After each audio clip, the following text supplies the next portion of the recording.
Oi gente, eu sou o Neto, esse aqui é o canal 1000 Páginas e hoje a gente vai provar que relembrar é sempre muito bom.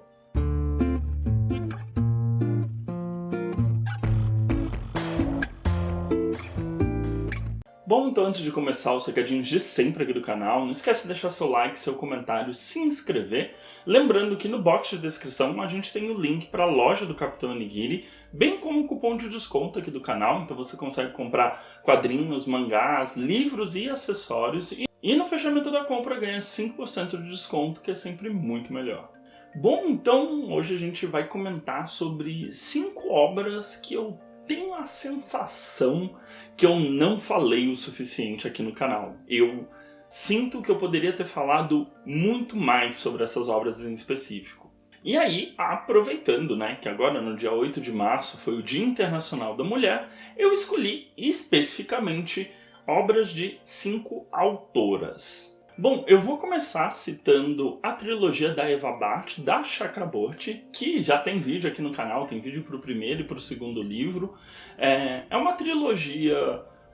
Eu vejo pouco as pessoas falando sobre essa trilogia, é uma trilogia de fantasia, em que a gente acompanha um universo mágico dos jeans, Então ela é toda voltada para uma mitologia mais ali do Oriente Médio, dá pra dizer. Então, de certa maneira, é uma trilogia que foge do óbvio, Ele pega uma ambientação e uma construção de mundo que foge do óbvio, foge daquilo que a gente está tão acostumado com fantasias medievais e etc. Então, eu gosto muito disso, aprendo muito sobre mitologia e é um ritmo alucinante e gostoso. Então a Chakraborty, ela consegue, de certa maneira, ela mescla o melhor da fantasia meio Senhor dos Anéis, que é uma grande aventura e etc., com As Mil e Uma Noites, sabe? Tipo aquela coisa meio fantástica,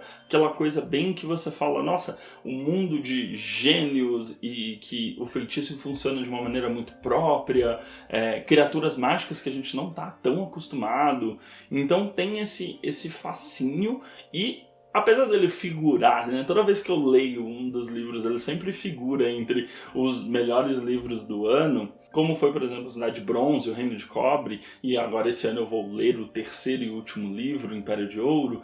Eu sinto que eu poderia ter falado mais, eu sinto que a gente deveria estar falando mais dessa fantasia no BookTube em geral, não apenas aqui no canal. Eu sinto que as pessoas precisam dar uma chance para esse livro. Eu sei que ele é um calhamaçozinho, todos os livros, e foi aumentando de acordo com os volumes da trilogia, mas você nem sente as 500 mil páginas passarem, de tão gostoso que é. Uma outra obra que eu sinto que eu falei pouco aqui no canal, o quanto eu gosto dela, o quanto eu acho ela importante, é Arlindo, da Ilustralu, um quadrinho nacional, publicado aqui no Brasil pela editora Seguinte, que começou a sua publicação no Twitter. Então Arlindo é um quadrinho de muitas camadas. Ele foi uma grande comoção no Twitter, porque a Ilustralu foi postando as páginas, se eu não me engano, eram tipo uma por semana, e no final ela foi fazendo uma por dia para concluir a história. Então a gente vai acompanhar a história do Arlindo, que mora numa cidade menor, mora no Nordeste. Então ele tem uma característica muito nacional nos costumes, no jeito de falar, as referências, muito parecido com o que o Paulo Moreira faz. A Ilustralu fez muito bem nessa história. E então tem referências, tem coisas ocorrendo no fundo da cena que você fica olhando e você fala, não, isso é Brasil, assim. Então é um quadrinho que ele entrega tudo, assim. Ele entrega uma história emotiva sobre o processo de descoberta e aceitação do Arlindo. Ele entrega beleza, porque é um quadrinho muito bonito, muito colorido, ele não é... Em nenhum momento existe um fator meio soturno, sabe? Porque tudo é muito neon e colorido, então mesmo nos momentos mais pesados, você sabe que vai passar por aquilo, sabe? Ele vai sobreviver daquilo, porque é um quadrinho que a sensação final, a mensagem final, ela é muito positiva. E, de novo, é um quadrinho que eu acho que eu falei muito pouco aqui do canal. É uma obra que eu realmente gosto muito e sempre que eu posso eu revisito, acompanho todos os novos trabalhos da Ilustralu, porque foi um marco muito importante, até mesmo dentro do mercado, né? O modo como ele foi publicado no Twitter, depois a Ilustralu fechou com a seguinte, então ele tem uma caminhada muito própria e muito dele.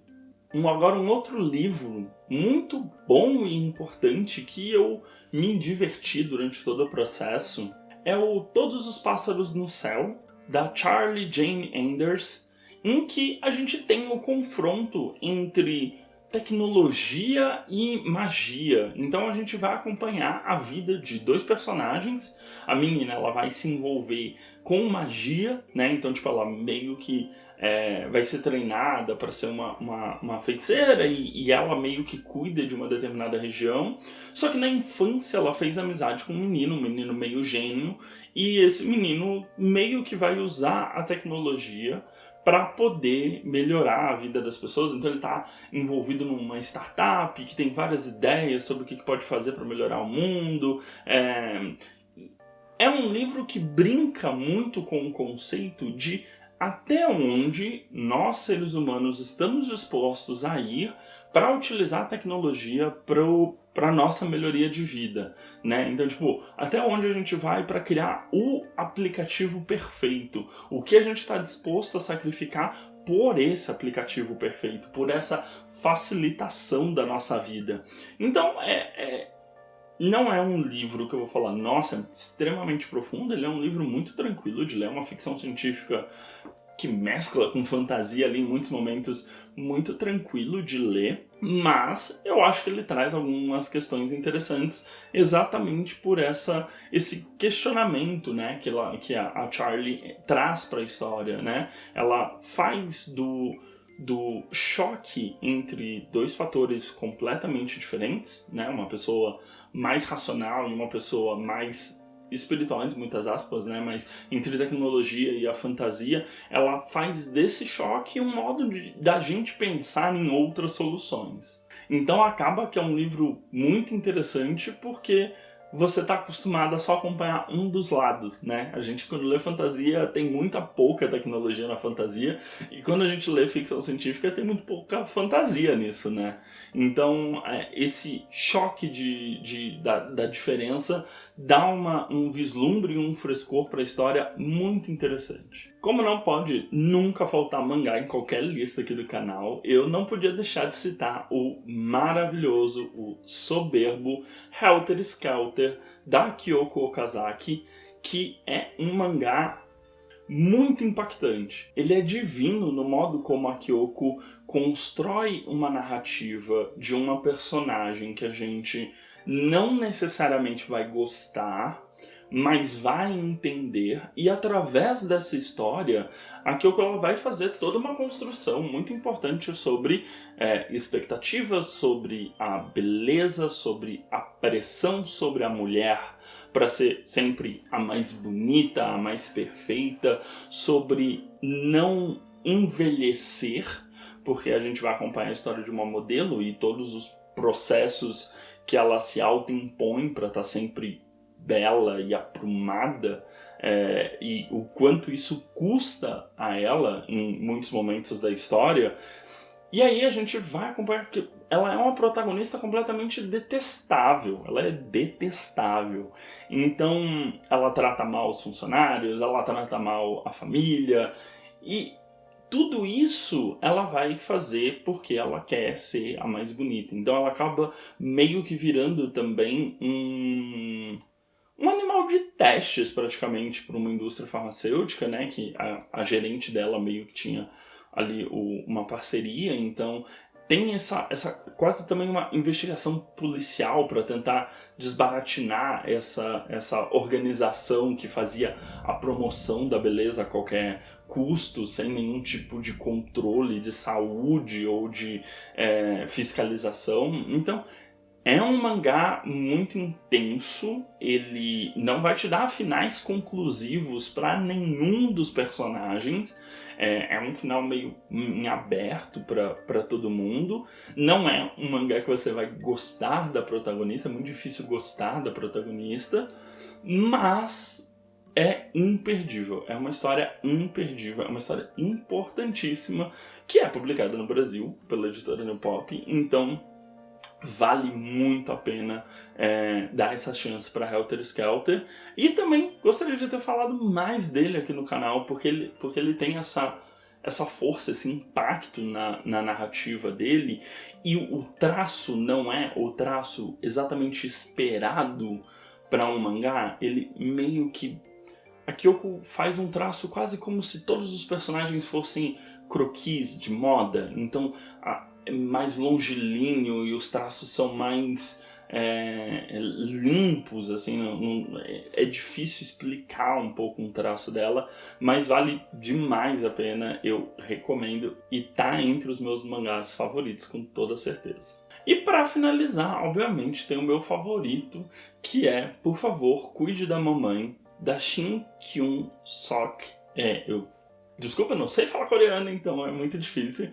Mas é um romance sul-coreano, né? A autora é sul-coreana, em que a gente vai acompanhar o que acontece com uma família após o desaparecimento da mãe. Então, a Shin, ela meio que se utiliza de ferramentas quase de flashbacks para ir contando a história dos principais personagens. Então a gente vai, num flashback específico, ver como é a relação dela com a filha, ou como os sacrifícios que essa mãe fez por algum filho específico, os sacrifícios que essa mãe fez para manter a família unida, para os filhos poderem ter uma carreira, poderem estudar. Existe um choque muito grande de...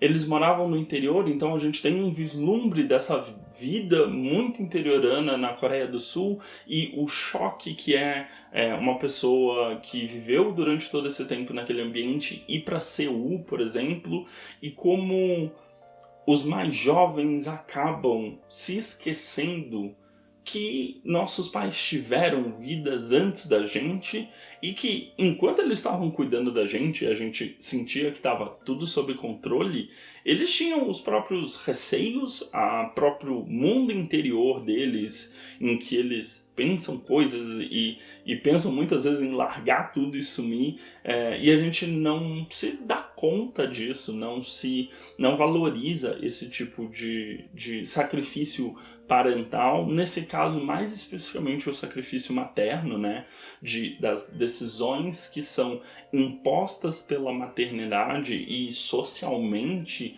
às mulheres.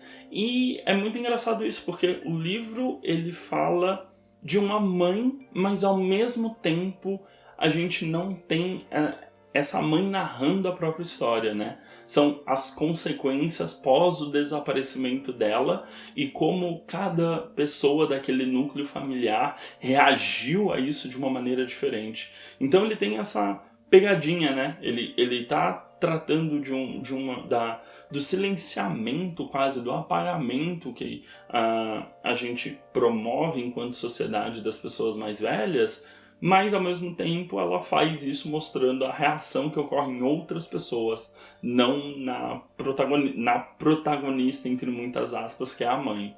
E de novo, qualquer um desses 5 títulos, eles são excelentes, eles com certeza estão entre obras que eu lembro com muito carinho da leitura, e que a experiência de leitura é muito valorosa. Na verdade, eu até gostei de fazer esse vídeo, porque tem bastante... Aqui no canal, principalmente, a gente trabalha bastante com o modelo de review, né? Eu gosto bastante de conversar sobre obras específicas, e a gente retoma muito pouco aquilo que a gente já leu em algum momento.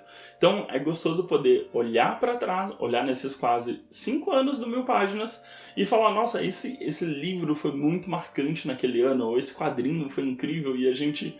né, falou muito pouco dele aqui no canal.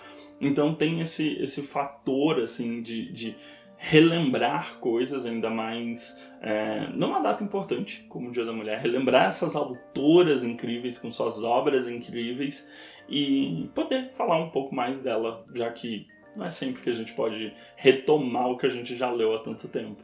Mas é isso, deixa nos comentários, né, obras de autoras que você acha que eu deveria ler ou que eu poderia revisitar desses 5 anos. Vou adorar indicações, como sempre. Mas por hoje é só. Então não esquece de dar uma olhada nos vídeos recomendados que foi do meu lado direito, se inscrever na bolinha do meu lado esquerdo para continuar me acompanhando aqui no canal.